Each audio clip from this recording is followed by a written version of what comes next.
Hello YouTube viewers, thank you so much for tuning in, and today I would like to share with you these two pieces. These are 100 paper straws in this bag. I bought them for $1.59 at the Ocean State job lot, and all I bought was this. I walked out with just this, but look at how many it brings. There is so much potential for these straws. So I'm thinking of making a little candy store.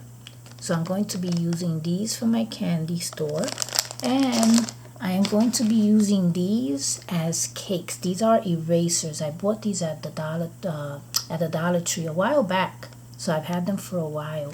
So I'm going to be cutting them here. I have a razor, and I think I have a box cutter too. So I'm going to be cutting these so they could be like little cakes, and I'll make another bakery displaying these as cakes. Wow, these are really cool. Look at the colors, so colorful.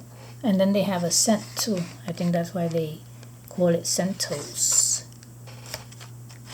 So yes, so stay tuned because I will be bringing you like a candy shop or maybe like a flower shop using some of these straws. I have so many to work with. Well, I hope that you stay tuned, and thank you so much for watching.